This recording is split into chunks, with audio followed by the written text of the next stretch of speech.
Good afternoon, all. Thanks for being here. So today, SEPTA requested approval from PennDOT to approve the one-time use of our state capital assistance funding to cover operations. This is not the long-term funding solution we were hoping to address our $213 million budget deficit. But over the last 2 weeks, we've seen the devastating effects the service cuts have had on our riders. Last Monday through Friday, we left more than 4,400 people behind at bus and trolley stops due to crowded conditions caused by running less service. The number of bus trips running late was up more than 26% compared to normal conditions. Our riders deserve better, and they deserve stability. If our request is approved, we'll request approval of our board to restore full service on Sunday, September 14th. The 21.5% system-wide fare increase will be reinstated on September 14th regardless. The planned service cuts were part of a comprehensive budget package, along with fare increases, workforce reductions, and a series of other cost-cutting measures to close the budget gap. With this request to use up to $394 million of capital assistance funding to support operations, SEPTA would be able to restore service as part of a plan to avoid cuts and planned service reductions for the next 2 years. This would also allow us to move forward with the implementation of our new bus network and finally prepare for the major events coming to Philadelphia in 2026. But we know that transferring capital funds to operating with no commitment to replace them is not a sustainable long-term solution to SEPTA's current budget crisis. These are future capital dollars, which means they will not be available to us to support critical infrastructure rehabilitation and vehicle replacements in the future when they're needed. We are thankful to the governor and the entire Shapiro administration for staying at the table and fighting for SEPTA's riders and employees. We're also grateful for our legislative delegation and all of our advocates for their tireless efforts to rally for transit funding.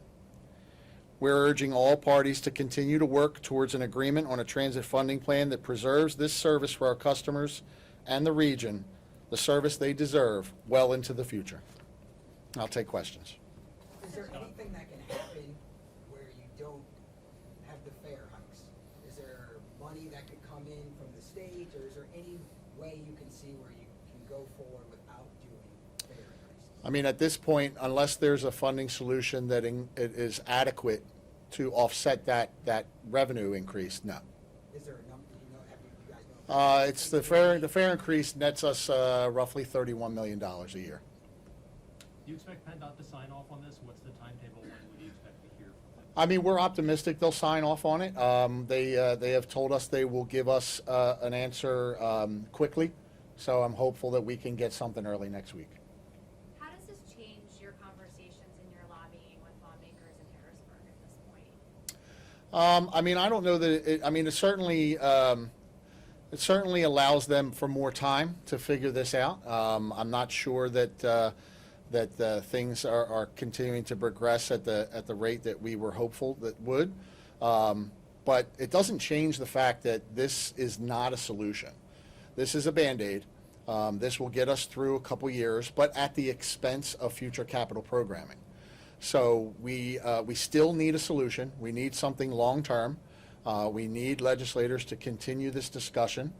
We want to be part of it. We want to show all the things that we've shown up until now, that we can be safer, we can be cleaner, we can be more reliable, we are good stewards to taxpayer dollars. All the things that we've been asked to be, we can be and we have been, and we want to improve.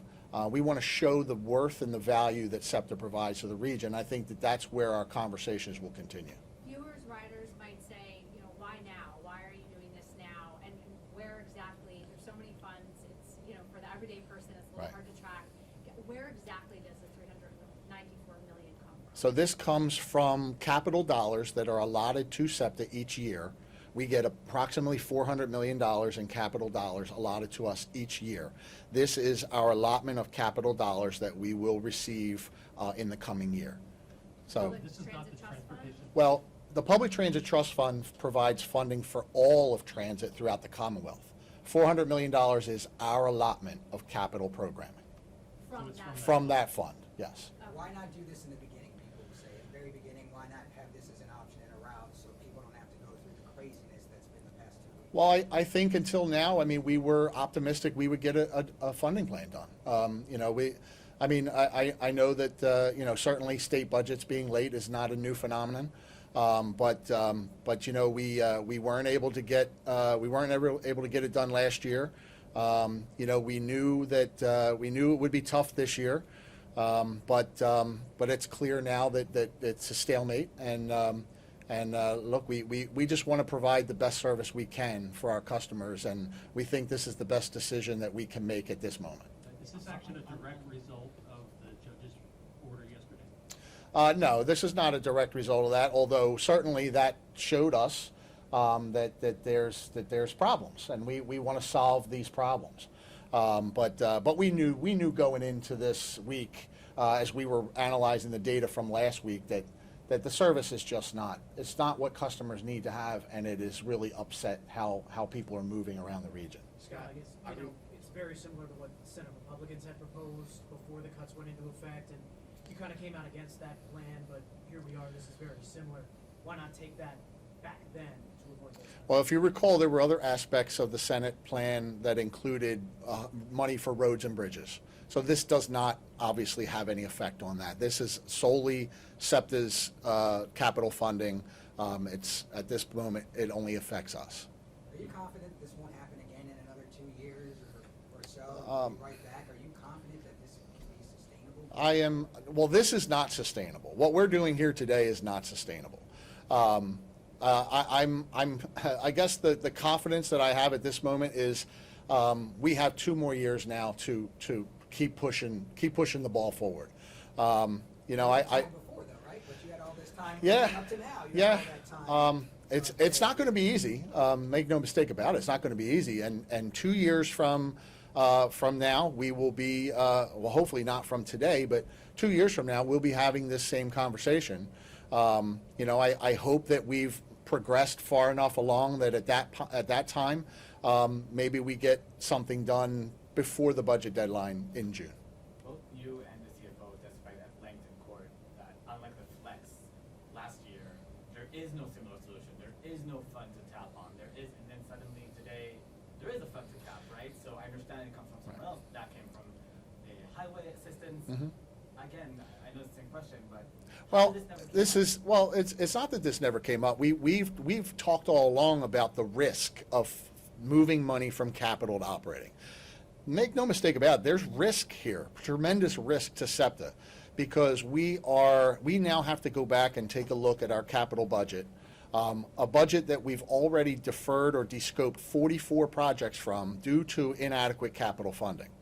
So we had to descope what was a $17 billion 12-year program to now a $14 billion program. Now we have to go back yet again and look for $400 million more that we can defer on projects that, quite frankly, I mean, that's not going to help our $10 billion state of good repair backlog. So it's not that we had this money sitting aside waiting to use it. This money was allocated to our program. Now we have to deprogram it. You also appealed today the 4 injunctions issued by the judge or filed notice of appeal. If Commonwealth Court invalidates these orders, these injunctions, are you going to continue with this plan and reverse the cuts on the 14th? We are going, if the appeal process as it plays out, we'll certainly monitor that, but the plan right now is to utilize this funding to reinstitute service as quickly as possible. We'll allow the court process to play out the appeal as it goes. And in the meanwhile, the judge said that you need to reverse the cuts immediately in the yesterday order. Obviously, you're planning on doing it at 14. That's not part of the order. Are you confident that you're not in contempt of that order? I'm confident that we are, if the order remains in place, we will put service back as quickly as we can, as safely as we can. We've been straightforward about the timing of how we can put service back. We know we can confidently put service back on the 14th, make it safe, make it reliable. That's the date that we're going to shoot for. Scott, are you worried that the Republicans in the Senate that hear you say we only have 2 years more of this, they'll think they have 2 years to get anything done and put this off for until 2027. Yeah, I mean, I don't think that's necessarily just a Republican thing. I think that I certainly don't want the urgency of this need to flounder, but I do want to give more time. I suppose it's not that I want to, but we are in essence giving more time to have a more thorough conversation around what exactly everybody needs to see from transit to understand the value that we bring to the region. So yes, I am concerned that maybe we get forgotten. I hope that's not the case. We haven't thus far. Everybody has talked about us. We've had very strong support from our local delegations, certainly from Governor Shapiro. So I would hope that that's not the case. Can I ask you a follow-up? Mhm. I'm sure you looked up to Jeff Knuppel back in the day. One thing he did, and I didn't know if you had a chance to do it the last, did you ride on any buses to see what the school kids were going through yourself personally? I did not ride on the buses the last week, but I have been out on the system every day. I have seen what's been going on, and yeah, it's I've been on crowded trains, and now I get recognized, so everybody knows where I am, and yeah, it's been a tough experience. And talking to riders, they're not shy about telling me about their experiences. Yeah, were you getting the same guff we heard from the bus drivers that they were getting yelled at? From the train crews, I mean, I get it from the cashiers. The cashiers who interact with the public more often than a train operator. Yes, they get the same issues. And I'm glad you brought that up, Steve, because the employee experience is just as important to us. Our employees have had now to navigate this uncertainty for 9 months as we talk this through, in 2 years in essence. And they're concerned, as our riders are, that their future is unstable. So we're hopeful now that by enacting a plan like this, we can give both the customer stability, but also give our workforce some stability as well. Did Governor Shapiro or Leader Bradford ask you to make the request to PennDOT? No, we have to make this request. So we certainly they knew it was coming, but we have to make this request. I might have missed this, I'm sorry if I did. If PennDOT were to say no, does service still go back in 14? Let's cross that bridge when we come to it. But we need to do what we're doing here in order to be able to plug such an enormous budget deficit. After the hearing yesterday, George Bucchetto said, it's not that complicated. You have the buses in a parking lot, fill them with gas, and put a driver in them. Right. Can you explain again, why does it take 2 weeks to restore the bus routes? Well, I watch a lot of Law and Order, but I won't profess to be a lawyer. But I would say that, look, a bus system as complex as ours, and we're not talking about just buses now. We're talking about subways and trolleys, and the buses. This is a when people see what we do each day, it looks easy because the buses, 1,400 buses roll out every morning, and 14 buses come home every evening. Same with our trains and all the operators. But remember, there's a lot of parts that go in there. So there's a lot of systems. For example, the safety systems that are built into our train network. The signal system has to know which train is coming and where is it going in order for it to properly route the route for that train to advance. Same thing happens on the bus network. All those destination signs that get programmed, they're reading schedules and they're reading GPS to know where that bus is and where it's going to be able to put that sign up there. The same thing with the bus operators and the train crews themselves. They all picked 2 schedules for this picking. They picked an A and a B, A being a full service schedule and a B being a partial service schedule, which is what they're operating today. That schedule for them could be vastly different. They could be on night work today, and then the A schedule they could shift to day work. Those individuals, all 5,000 of those unionized employees, have to account for child care, maybe they have elder care, maybe they have other commitments with their families, that to simply say that Thursday night at 5 o'clock, tomorrow morning you're going to start on your new schedule, that's impossible for people to be able to pivot so quickly. So it's not just the people, it's all the machinery and the back-end systems. It's a very complicated process that we ordinarily take weeks, not 10 days. We take 6 weeks to implement a service schedule change. A service schedule change, mind you, that was created by the service planning team over months. So there's a lot that goes into it, and while I certainly appreciate that we make it look easy, it's not.